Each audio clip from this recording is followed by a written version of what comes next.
Até hoje, na sua educação, você foi acostumado a mentir, mas está na hora de parar com isso. E é sobre isso que nós vamos falar nesse vídeo. Como assim, Sângela? Na minha educação eu fui acostumado a mentir? Reflete comigo.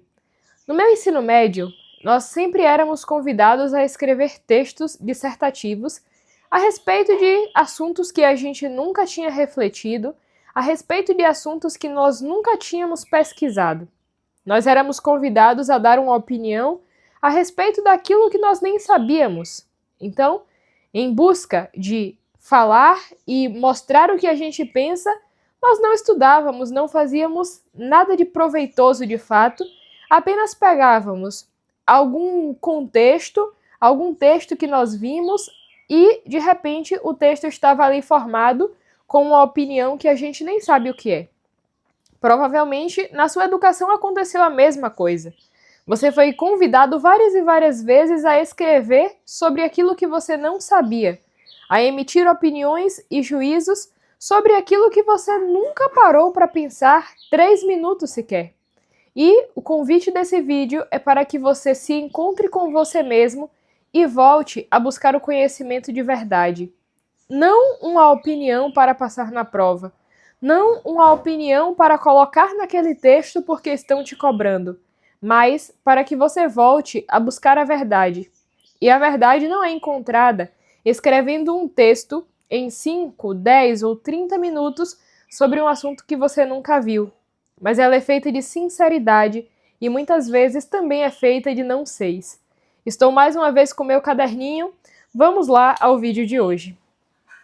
Bom, como eu contei a vocês, nós estamos acostumados a fazer isso, escrever textos, emitir opiniões sobre aquilo que nós não sabemos. Então, o primeiro tópico e o primeiro convite desse vídeo é para que você olhe para você mesmo e se pergunte: o que eu sei e o que eu não sei? Por quê? Aquilo que você sabe com propriedade e estudou, deve ser utilizado. Você nunca deve fingir que você não sabe algo que você sabe. Então, em determinadas situações da sua vida, o seu conhecimento vai exigir de você uma postura. Por exemplo, se eu conheço que o modo mais correto de agir é o modo X, agir do modo Y é deixar de lado a verdade que eu conheço, é deixar de lado a coisa que eu conheço. Então, é sempre necessário olhar para si e se perguntar: o que eu de fato sei? O que é que eu sei a respeito de história? O que é que eu sei a respeito de matemática? O que é que eu sei a respeito de língua portuguesa, alfabetização? O que é que eu sei a respeito do meu trabalho e assim por diante? É a partir dessa pergunta que você vai agir. Porque, se eu não sei alfabetizar uma criança, eu não vou me colocar a alfabetizar ninguém, a menos que eu esteja disposto a correr atrás antes e começar esse processo. Outro ponto é que sempre você vai precisar buscar aquilo que você não sabe. Então, fazendo seu mapa, mapeando aquilo que você não conhece, o que é que você vai fazer? Vai ficar ansioso porque não sabe várias coisas? Isso é uma das coisas que mais acontece no Brasil. O pessoal não estuda nada, daí passa a estudar alguma coisa e percebe o nível da sua ignorância e fica ansioso achando que tem que estudar tudo aquilo. Calma. Você percebeu que você é ignorante? Parabéns, eu também, e estou em busca de ser cada dia menos ignorante. Mas busque aos poucos. Então, eu não sei isso daqui de matemática. Eu não sei isso daqui de história, nem conheço história do Brasil direito. Vamos supor que esse seja o seu caso. Faça um plano concreto para que você vá com calma conhecendo. Então, ao invés de querer saber a história do mundo inteiro em um dia, vai com calma. Separa 1 ano, separa 2 anos para que você estude a história do Brasil, por exemplo. E aí você começa a reunir uma série de livros que você vai ler. Se houver algum curso bom na área, você se prepara para fazer, mas observa que tudo isso deve ser feito com calma, tudo isso deve ser feito com tranquilidade. Você está tentando se educar, você não está correndo para fazer uma prova, você não está prestes a fazer um concurso, e esse conhecimento provavelmente não vai ser a tua fonte de renda. Então, tenta ir com calma. Pode ser que daqui 5, 10 anos isso se torne a sua fonte de renda. Tudo bem, mas não precisa ter pressa quando o assunto é estudar. Estuda com calma, lê os livros com calma, faz anotações. E eu digo isso por experiência própria, porque quando eu comecei a estudar eu era muito apressada.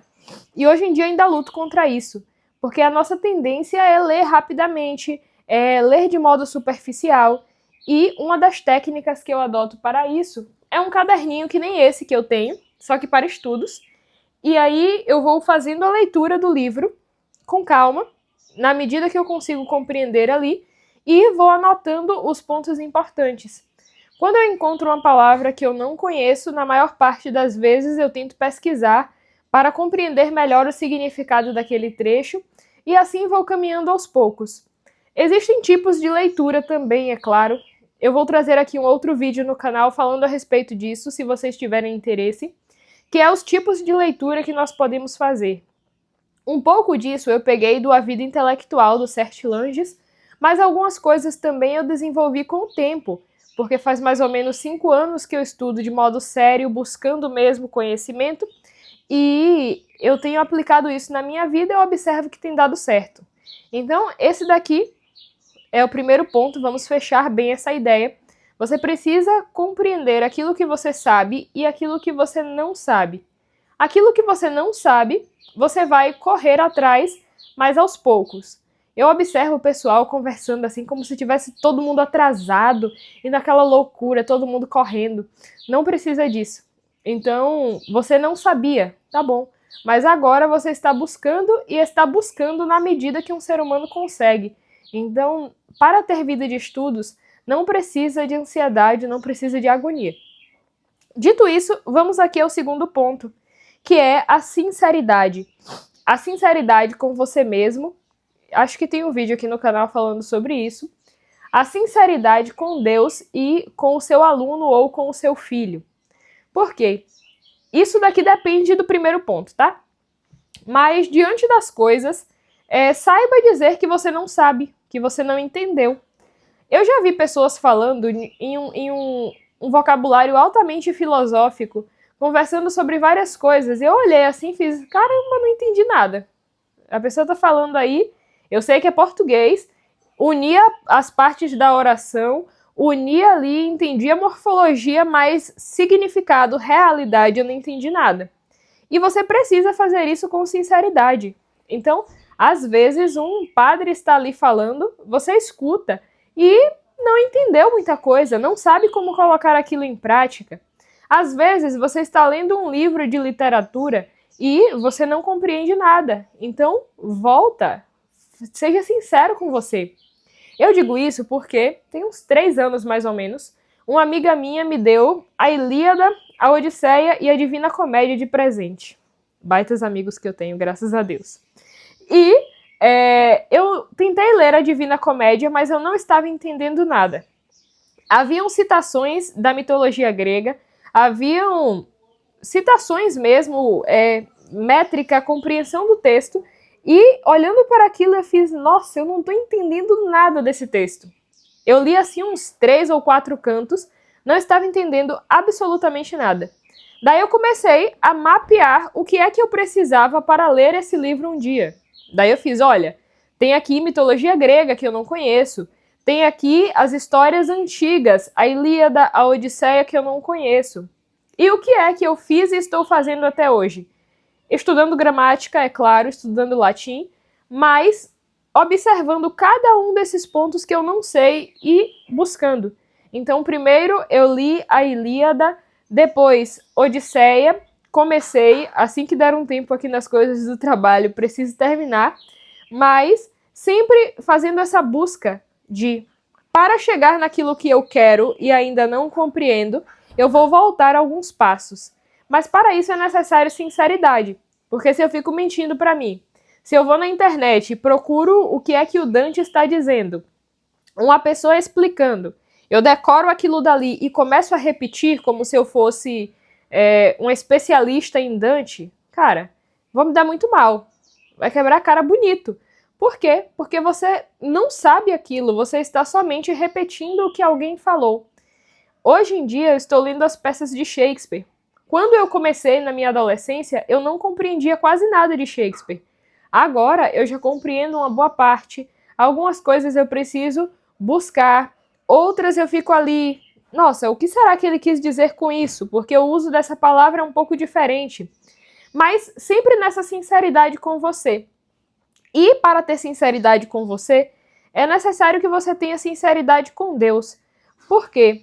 Deus é aquele que está vendo tudo. Ele conhece aquilo que você conhece e o que você não conhece.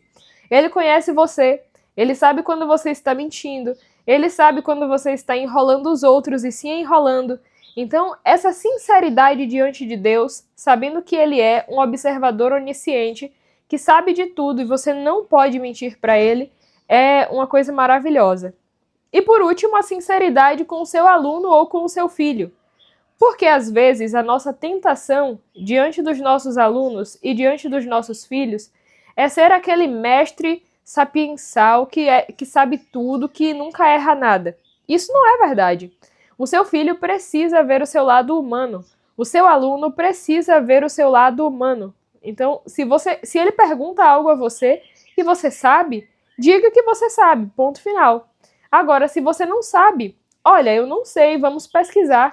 Essa pergunta que você me fez, eu não conheço a resposta, eu não sei a resposta. Porque isso vai passando para o seu aluno, não a ideia, mas o exemplo de uma pessoa que, diante daquilo que não sabe, está disposta a aprender. Agora, se diante do seu aluno você diz sempre que sabe, mesmo quando você não sabe, você vai passando uma imagem para ele de que tem algo de errado com ele, de que é só ele que não sabe alguma coisa, de que ele deve imitar você e ser a pessoa que sabe tudo, quando na verdade eu e você sabemos que você não é. Então, uma conversa que eu já gosto de ter com os meus alunos de alfabetização, quando eles não estão com muita vontade de ler, não querem participar do processo mesmo, e até quando eles estão meio inseguros, é contar para eles da minha infância. E a maior parte das crianças toma aquele susto assim quando eu digo: você sabia que eu já fui criança e eu aprendi a ler também? Daí a criança toma aquele susto, faz assim: nossa, é sério que a senhora aprendeu a ler? Porque parece que na cabeça da criança eu já nasci grande, só ela que nasceu pequena. Então eu geralmente tenho essa conversa dizendo para ela: olha, eu aprendi a ler, tive algumas dificuldades também, mas as pessoas tiveram paciência comigo, então eu vou ter paciência contigo. Fica aqui, vamos fazer isso juntos, você vai conseguir. Então, mostrar esse seu lado humano para seu aluno, mostrar que você também já foi criança, mostrar que você também aprende é essencial. Mas não só mostrar, é necessário fazer mesmo, e o mostrar é uma consequência. Pois bem, esse foi o vídeo, eu espero que você tenha gostado e aproveite bastante as dicas. Se você gostou, deixa o seu like aqui embaixo, envie esse vídeo para mais alguém, porque isso ajuda bastante a crescer esse canal e esse projeto de educação. Um forte abraço para você e até a próxima!